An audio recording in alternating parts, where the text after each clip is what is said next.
వైద్యారోగ్య శాఖ మంత్రి సొంత ఇలాఖాలోనే కనీస వైద్యం అందని దుస్థితి నెలకొంది.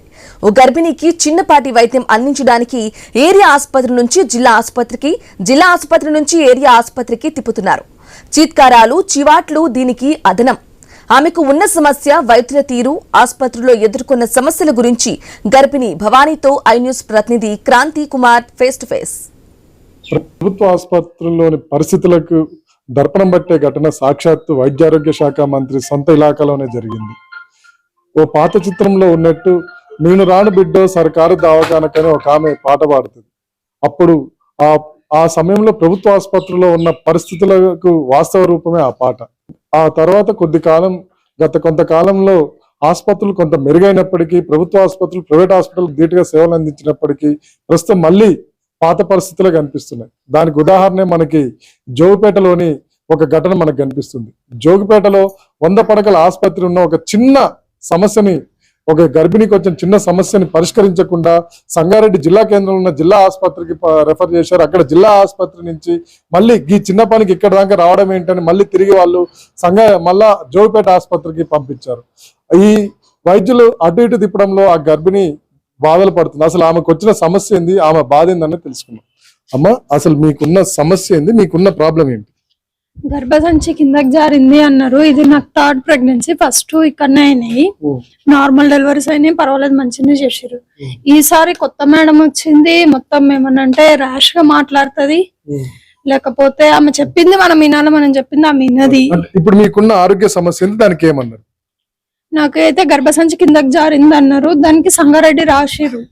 సరే అని సంగారెడ్డికి రిఫర్ చేస్తే వెళ్ళినాం సంగారెడ్డికి. మళ్ళా సంగారెడ్డిలో ఇక్కడ చేయమి చిన్నదానికి ఇక్కడ నాన్న మళ్ళీ ఇక్కడ పంపించి నిన్న వచ్చి అడిగితే ఇట్లా అని ర్యాష్ గా మాట్లాడుతుంది, రూడ్ గా బిహేవ్ చేస్తుంది.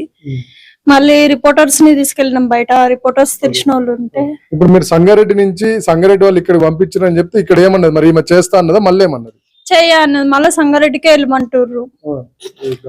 గాంధీ మళ్ళా ఉస్మానియాకి రాసింది, లేకపోతే ప్రైవేట్ లో చూపించుకోమంటుంది. మాకు ప్రైవేట్ లో చూపించుకోవడానికి గతి లేకనే కదా మేము గవర్నమెంట్ కి వెళ్ళేది. ఇప్పుడు మీతో రూడ్ గా మాట్లాడుతుంది, వల్గర్ గా మాట్లాడుతుంది అంటే మీ ఒక్కరితోటి అట్లా మాట్లాడుతుందా? పోయిన గర్భిణి అందరితో మాట్లాడుతుంది, ఏమంటుంది దాని, ఆమె ఎట్లా మాట్లాడుతుంది? ప్రతి ఒక్క పేషెంట్ తోని ఆమె చెప్పింది మనం వినాలి. మనం ఏదైనా క్వశ్చన్ వేస్తే ఏమే పోవే అని వల్గర్ గా మాట్లాడుతుంది. ప్రతి ఒక్క పేషెంట్ బాధ ఇదే, కాకపోతే పేషెంట్స్ భయపడి బయట పడతలేరు అంతే. ఇప్పుడు మీకు గర్భసంచి జారిందని చెప్తున్నారు. ఈ సమస్యకి మరి ఇప్పుడు అటు ఇటు తిరుగుతున్నారు. ఇప్పుడు జిల్లా ఆసుపత్రికి పోయినారు, ఇక్కడ పోయినారు. అసలు ఇప్పటికైనా మీ సమస్య పరిష్కారం అయిందా? ఇప్పుడు ఏంది? ఇంకా సాల్వ్ కాలేదు.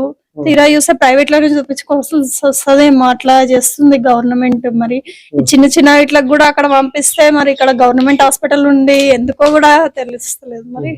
మరి ఇంత ముందు 2 డెలివరీలు ఇక్కడనే గవర్నమెంట్ హాస్పిటల్ చేయించుకున్నా అన్నారు. అప్పుడున్న పరిస్థితి ఏంది, అప్పుడు ఎట్లుండే? అప్పుడు ప్రతి చిన్నదానికి కూడా రెస్పాన్స్ అవుతుండే.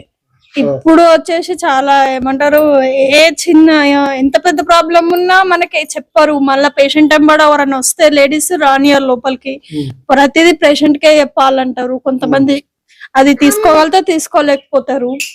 అట్లా ఇప్పుడు మీరు కూడా మీ భార్యతో తిరుగుతున్నారు కదా, అంటే అసలు మీరు ఏం చేస్తారు, మీ పరిస్థితి ఏం చెప్పండి? మేము చిన్న చిన్న చకోడీలు, గవ్వలు అట్లా తీసుకుని పిల్లల తినే ఐటమ్ వచ్చి సప్లై చేస్తూ ఉంటాం. చేసి మేము, మీకు నెలకి ఎంత ఆదాయం వస్తుంది? ఎంత? 20,000 దాకా వస్తుంది ఆదాయం.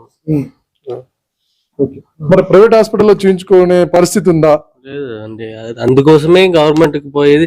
గవర్నమెంట్ లో వచ్చి ఇట్లా వల్గర్ గా ట్రీట్ చేస్తూ మరి తిట్టుడు, వాళ్ళకి ఏది చెప్పినా వాళ్ళకి అర్థమైతే లేదు. మనం చెప్పకముందే వాళ్ళు తిట్టుడు, స్వయంగా పోయి మనం ఏదైనా ప్రైవేట్ లో చూపించుకున్నా అందుకు తిట్టడమే. ఏది చెకప్ పోయినా తిట్టడం. ఇంతకు ముందు ఉన్న సర్కారు వచ్చి కేసీఆర్ సర్కారు వచ్చి ఇట్లా కాలేదు. ఇప్పుడే ఇంత వల్గర్ గా ట్రీట్ చేస్తుడు. మేడం వచ్చి ఏది చెప్పినా వాళ్ళకి మనం అర్థమయ్యేటట్టు చెప్పాలని నా ఉద్దేశం. అమ్మ, మరి మీరు ఇప్పుడు సంగారెడ్డి ఆసుపత్రికి కూడా జిల్లా ఆసుపత్రికి వెళ్ళారు. అక్కడ పోయినా మీ సమస్య పరిష్కారం కాలేదు అంటే ఏం అక్కడ ఏమన్నారు డాక్టర్లు మీకు? ఈ చిన్నదానికి కూడా ఇక్కడ వచ్చుడా ఈ చిన్నది అంటే ఆపరేషన్ చేసినాక మళ్ళీ అక్కడ నుంచి ఇక్కడ ట్రావెల్ చేయొద్దంట, అందుకే ఇక్కడ చేపించుకోమని వాళ్ళు కూడా ఇక్కడ పంపించేసారు. పంపిస్తే ఇప్పుడు ఫైనల్ గా మరి నువ్వేమంటున్నావు? ఇప్పుడు అది వాళ్ళేమో చిన్నది అండి, ఇక్కడేమో పెద్దది అంటారు, అక్కడేమో చిన్నది అంటారు, ఇక్కడ ఈమె చేయనంటారు, అక్కడ ఆమె చేయనంటుంది. మీ పరిస్థితి మీరేం కోరుకుంటారు? ఏం చెప్పట్లేదండి. డాక్టర్లే ఇట్లా చేస్తే ఇక పేషెంట్స్ ఎట్లా రిసీవ్ చేసుకోగలుగుతారు? అన్ని తెలిసిన డాక్టర్స్ అట్లా ఉన్నప్పుడు ఏం తెలియని పేషెంట్స్ ఎట్లా రిసీవ్ అవుతారు? ఫర్దర్ గా ఏం చేస్తారో చూడాలి. ఇంకా ఇప్పుడు మరి మీరేం కోరుకుంటున్నారు? దీనికి సంబంధించి మీరేం కోరుకుంటున్నారు? ఏం లేదు, ఒక పేషెంట్ వచ్చినాక ఏదైనా అర్థమయ్యేటట్టు, పేషెంట్ కి అర్థమయ్యేటట్టు కరెక్ట్ గా మంచిగా మాట్లాడాలి. వర్గర్ గా మాట్లాడు అది అంతా కరెక్ట్ కాదని నా ఒపీనియన్. ఓకే, అంటే మీరు ఇప్పటికీ 2 ప్రసవాలు చేసుకున్నారు, ఇప్పుడు 3వసారి కూడా హాస్పిటల్కి వెళ్ళారు. గతంలోకి ఇప్పటికున్న స్పష్టమైన తేడాలని మీరు అబ్జర్వ్ చేశారు కదా, ఏమేమి తేడాలు ఉన్నాయి చెప్పండి మీకు అప్పటికి. మొత్తం వచ్చేసి ఫస్ట్ డాక్టర్ సరిగా లేదండి. డాక్టర్ సరిగా ఉంటే ఆటోమేటిక్ గా అన్ని సరిగా ఉంటాయి. డాక్టర్ సరిగా లేకనే పేషెంట్స్ చాలా మంది ఇబ్బంది పడుతున్నారు. ఫస్ట్ 2 చాలా మంచిగా ఉండే డాక్టర్స్. నా ఫస్ట్ డెలివరీ అప్పుడు 2021 లో ఒకటే డాక్టర్ ఉండే, ఎంత మంది వచ్చినా ఆమె ఒక్కతే చూస్తుండే. ఇప్పుడు 2-3 అయ్యారు కానీ చిరాకు పడుతున్నారు పేషెంట్స్ మీద, కరెక్ట్ రెస్పాన్స్ లేదు. కేసీఆర్ అప్పుడైతే ఇంకా సెకండ్ ప్రెగ్నెన్సీలో అయితే ప్రెగ్నెన్సీలో 2 కిట్స్ వచ్చినాయి. మళ్ళా డెలివరీ అయినాక 1 కిట్ వచ్చింది. మందులు కూడా బాగానే ఇచ్చారండి. ఇప్పుడే ఏమంటారు, టాబ్లెట్స్ కూడా ఒకసారి ఎక్స్పైర్ అయినవి కూడా వస్తున్నాయి అంట కొంతమందికి. ఇది పరిస్థితి. చిన్నది గర్భసంచి జారితే దాన్ని ఎన్సర్కిల్ అనే అంటారు. దాన్ని చాలా చిన్న శస్త్రచికిత్స గర్భిణీలకు చేసేది.